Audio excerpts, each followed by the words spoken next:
Donald Glover est une icône pour moi de la pop culture moderne de ces 15 dernières années.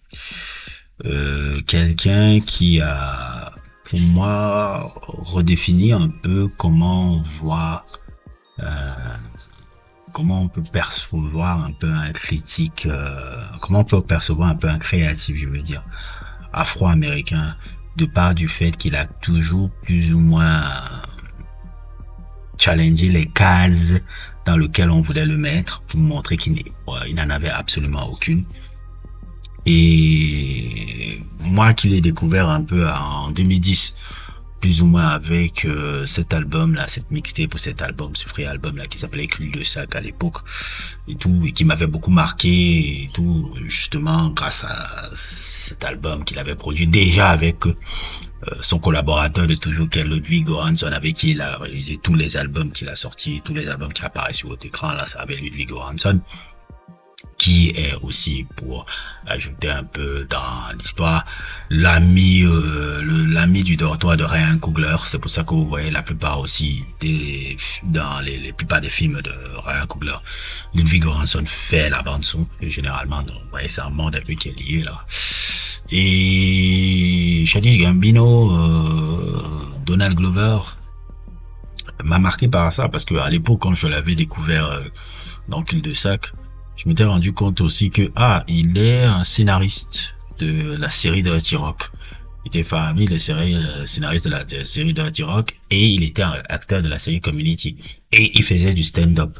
Et en même temps, je voyais quelqu'un qui faisait du rap et qui savait chanter, tout en ayant une musique assez particulière, parce que quand tu écoutais un peu ses projets musicaux, ça pouvait s'apparenter à une certaine vision du hip-hop alternatif, où il arrivait à voguer entre hip-hop, indie rock, indie pop et autres. Il ne se limitait pas vraiment, et toujours des projets d'une extrême qualité, je trouve. Et c'est vraiment quelqu'un qui a redéfini même vraiment le mot créatif un peu là. Truc, lui qui vient, c'est vraiment un enfant du net, puisque depuis les années 2000, il était déjà là avec sa troupe là, comment il s'appelle, la Dre Comedy, avec qui il faisait des sketchs pendant de longues années, où l'aboutissement un peu de leur aventure, ça s'était terminé sur ce film là qui est sorti, qui est devenu un peu culte dans la sphère geek là, qui s'appelle Mystery Team là, qui est sorti en vidéo, qui est sorti seulement en VHS et tout par rapport à cette truc. Et c'est même le fait qu'il était un très bon scénariste, très bon écrivain dans la série Derry Comedy, qu'il avait été recruté par Mia Faris, je pense. Ouais, Mia Faris, c'est un peu pour faire la série Dirty Rock, pour être une des scénaristes de la série Dirty Rock. Et après ça, il a été recruté aussi comme acteur dans la série Community. Il a commencé à se lancer dans la musique. Et vous savez aussi complètement comment il a été... il a créé sûrement l'un des plus grands shows aussi des années 2010, Atlanta, que j'appelle souvent Twin Peaks au ghetto, qui a une forte influence de David Lynch, qui a 4 saisons absolument hors normes dans l'histoire de la télévision américaine. J'ai jamais vu ce que j'ai vu là, surtout, je pense, l'avant-dernière saison là. Je sais pas si c'est la saison 4 ou la saison 5. Je crois qu'il y a 4 saisons, je pense la saison 3. L'avant-dernière saison, c'est quelque chose que j'avais jamais vu dans l'histoire de la télévision américaine. Bon, à l'époque, on se plaignait, mais avec le temps, maintenant, on se rend compte là, et tout, à quel point c'était incroyable. Surtout l'épisode là où Kevin Samuels, là, c'est Rich Wigga, Paul Wigga, Rich Wigga, Paul Wigga, je sais pas quoi là. Cet épisode là ça m'avait tourmenté quoi. C'est des épisodes qui m'ont marqué là. Cette saison même était pour moi la meilleure saison de la série. Pourtant, dans cette saison là de Atlanta, pour faire un peu une digression, il y a on voit très peu les protagonistes, mais justement c'est ça qui me plaisait un peu dans cet univers là. Et pour revenir là-dessus, toujours à cette période même là, il sortait déjà Atlanta, il y a ce que je considère un peu comme son meilleur album, puisqu'on fête un peu l'anniversaire, les 9 ans un peu de la sortie de cet album, Awaken My Love, qui reste à mes yeux un peu le meilleur album un peu jamais fait par Donald Glover, sous le pseudonyme Childish Gambino, parce que dans cet album là, il a encore une fois cassé les codes un peu de sa discographie pour montrer à quel point il est éclectique, et il revient avec un son qui est complètement différent, un son qui rend hommage à Sly Stone, à Funkadelic, au Parliament P-Funk, Bootsy Collins. D'ailleurs, même quand on écoute le son Redbones peut rappeler le son Redbones peut rappeler énormément à Rather Be With You de Bootsy Collins. C'est à peu près un peu le même type de son en fait, quand vous écoutez un peu là. I'd rather be with you. Yeah. You won't play right. I use the no. Et globalement, c'est un album qui m'a beaucoup marqué à l'année 2016. Jusqu'à aujourd'hui, je le suis encore. Hein. Bon, c'est vrai que un de mes critiques un peu analystes un peu de la pop culture américaine que j'aime beaucoup, qui s'appelle FD Signifier, qu'on voit apparaître, appelle ça souvent de la gentrification, de la funk gentrifiée un peu. Mais pour moi, je le trouve excessivement génial. Notamment même pas... Je ne savais pas qu'il avait des qualités. Je savais qu'il avait des qualités vocales extraordinaires. Je ne savais pas que c'était extraordinaire pour arriver à autant imiter Prince, Sly Stone comme ça. Notamment quand tu écoutes un peu des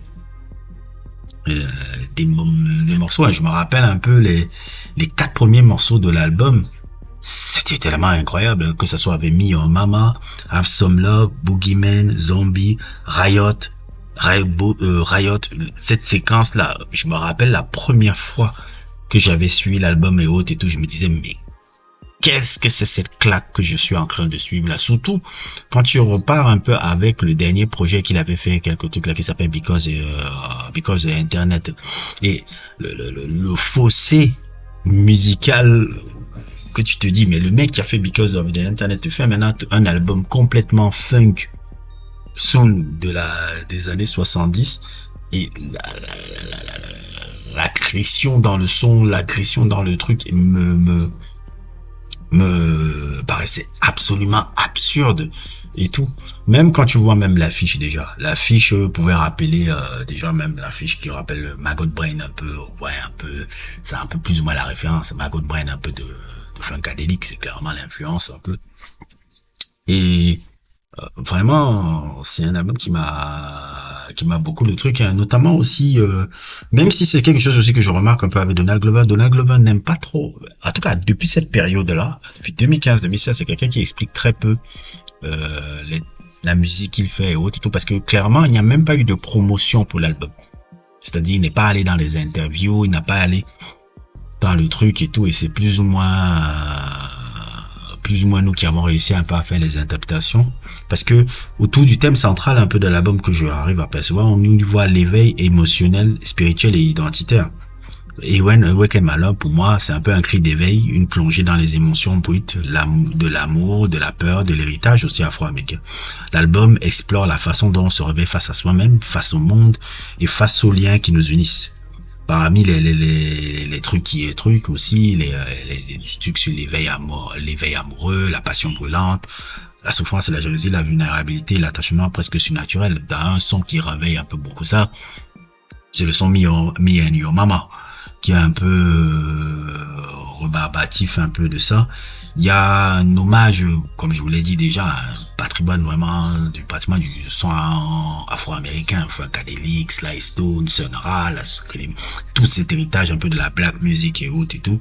Un des sons aussi que je trouve aussi très très génial, que j'aime beaucoup, puis par rapport à la métaphore un peu qu'il essaye de faire, c'est le son Zombie par exemple. J'aime beaucoup Zombie parce que Zombie, on a l'impression qu'il parle des zombies, mais les zombies c'est plutôt l'entourage qui veulent un peu profiter de toi et profiter de ton succès, et comment ça peut parfois te mener à ta perte. J'ai beaucoup aimé ça. Riot un peu, qui fait un peu référence aussi à les violences un peu policières,